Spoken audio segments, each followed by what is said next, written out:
In the second part of our series, Eastern Front Airpower, we document 24 hours in the professional life of the air warriors of Indian Air Force Station Tezpur in the Eastern Air Command.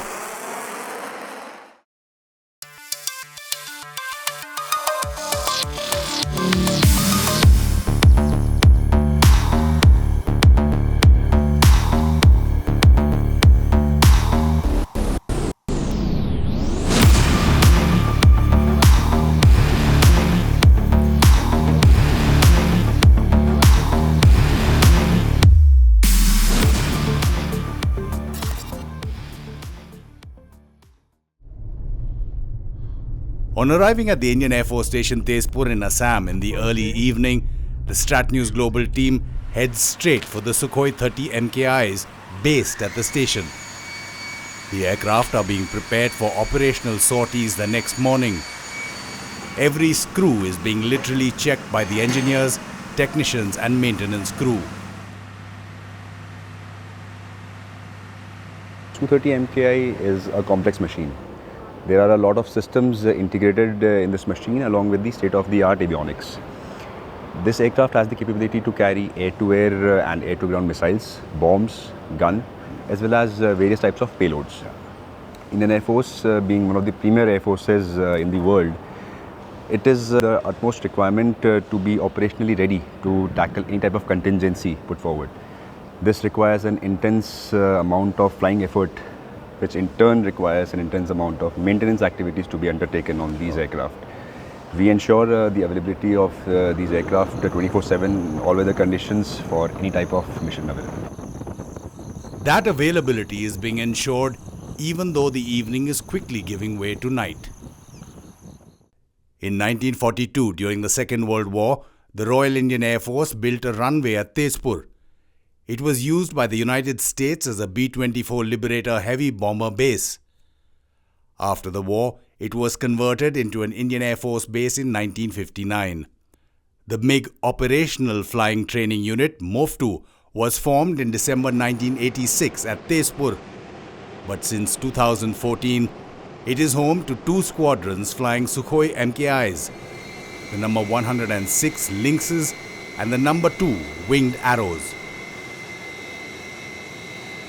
If you see all the airfields in the east of the Chicken's Neck, starting from Bagdogra, Guwahati, then Tezpur, then Chabua, then Dinjan and what have you, they are all along at a distance of about between anything from 150 to 200 kilometers from the line of actual control. And Tezpur is the center of all this chain of airfields which are there. And the roles obviously is to defend in case of any likely intrusions during the peacetime, and for other occasions we have plans in place using all the airfields. So Tezpur will always remain a fighter base and an important fighter base where other types of aircraft are also required to operate from them there to enhance the potential of the Eastern Air Command as such. The helicopter fleets enhance that potential.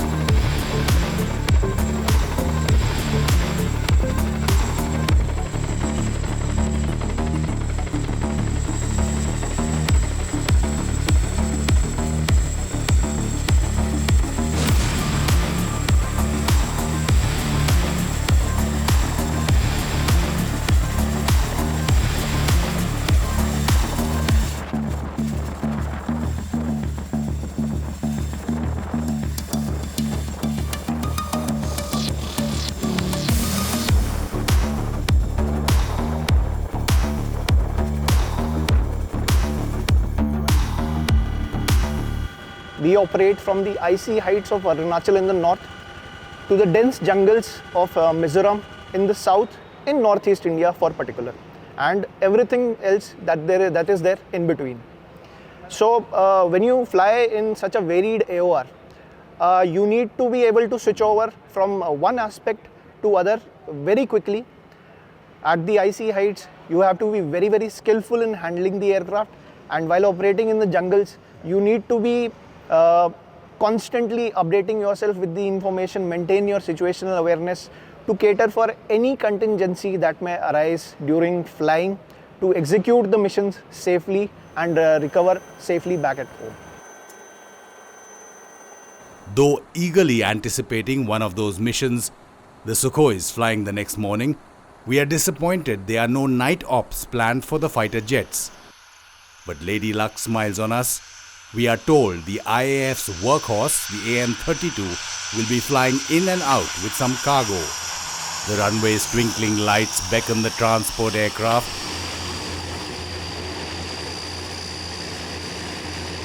The pitch black night turns into day with the tarmac lights turned on to help unloading the aircraft.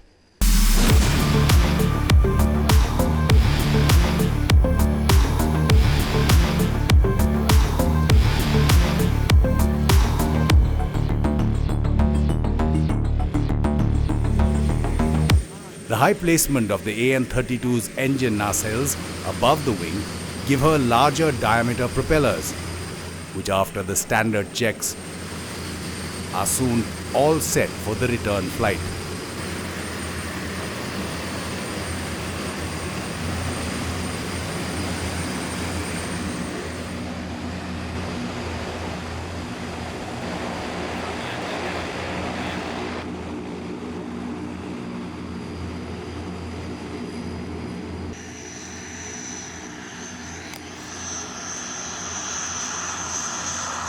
A night landing and takeoff controlled and coordinated closely by air traffic controllers.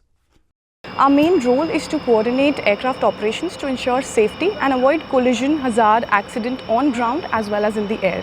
And for this, we have to maintain situational awareness and be proactive and mentally alert. As being an ATCO can be very stressful due to heavy workload and high consequence environment. So we train ourselves to channelize our energies and focus to create an incident-free environment, as this is one area where there is zero scope for errors. The Tezpur station may be known as a fighter base, but has other equally critical wings of the Air Force. We are ever ready to face any of these challenges which are imposed due to any humanitarian assistance and disaster relief. And in fact, in the past recent years, we were forefront in providing assistance in case of Assam floods and even the Deodar ropeway case that happened in 2022. Last but not the least, whenever fighter operations are in progress, we are responsible to provide search and rescue cover for them.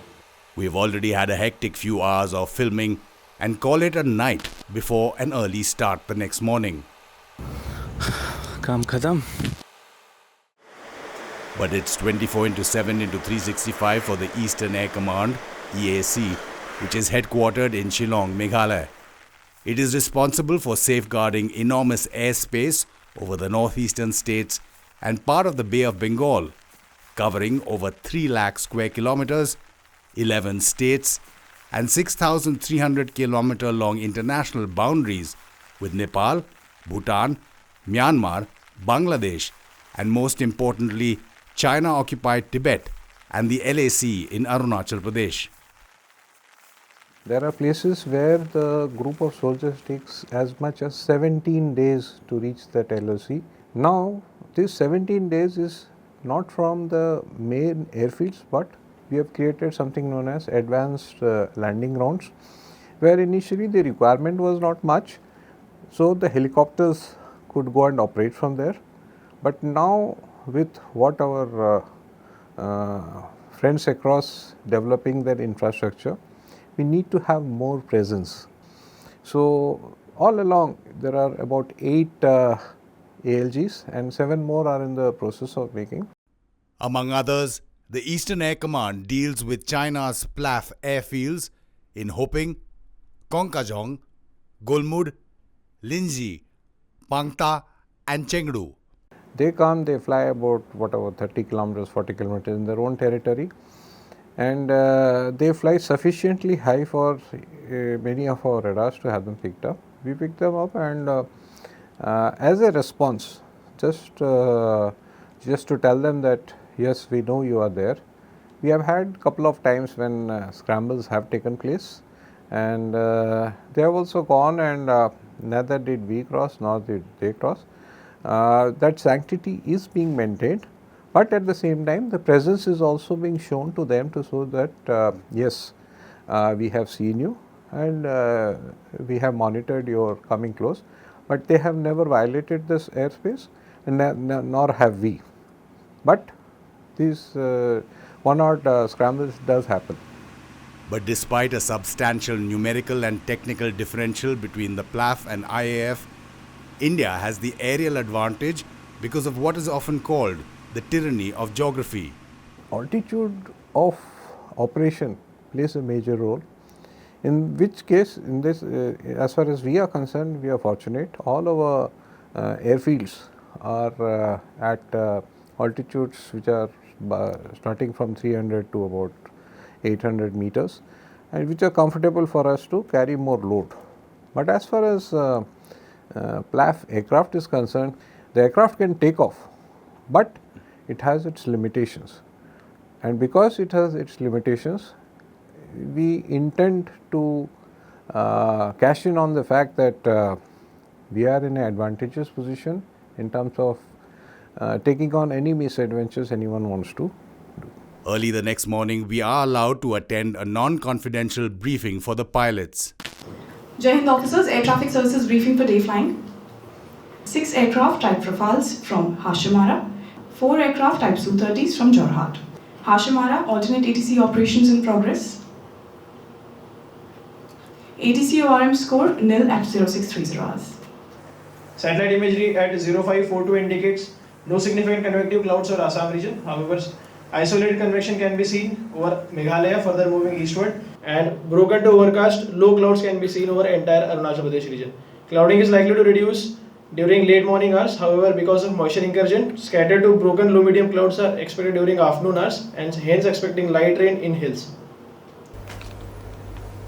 Briefings done, the pilots get themselves ready for their sorties.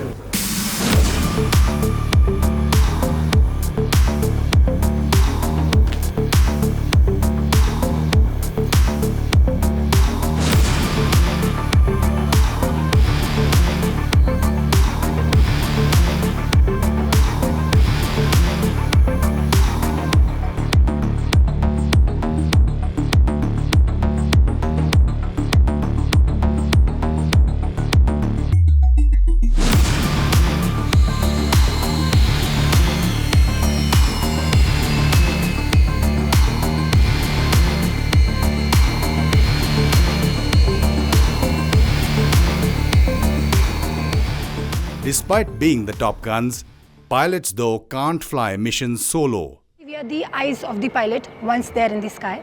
Apart from that, one of the major responsibility is to guard the skies. That we do by ensuring that no aircraft or no object enters the Indian airspace without our clearance. So the way the army is sitting at the border and ensuring no intrusion happens at the Indian territory, we are also sitting in the ops room and ensuring that no one enters the Indian airspace. So we are manning the ops room 24/7, 365. Apart from that, the challenges that we face is due to the ever-emerging and evolving technology.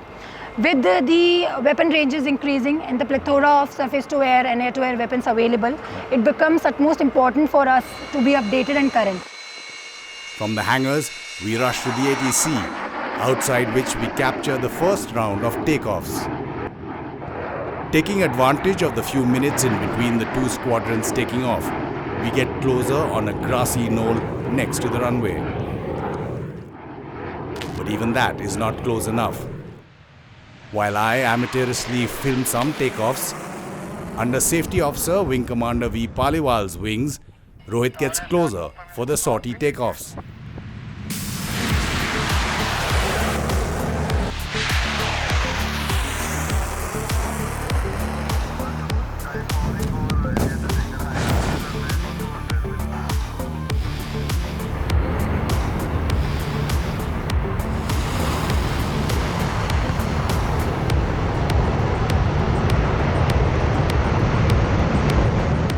And even closer as the Sukhois return after their mission.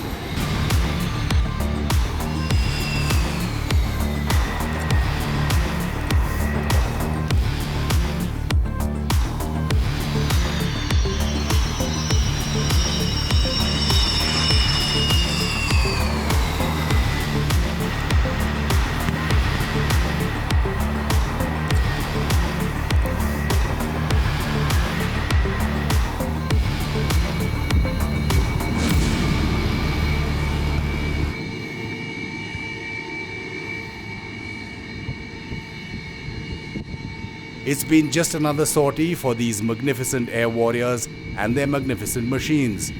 But let's leave the final word to them. As a fighter pilot, it is a very thrilling experience for us to be part of actual operations.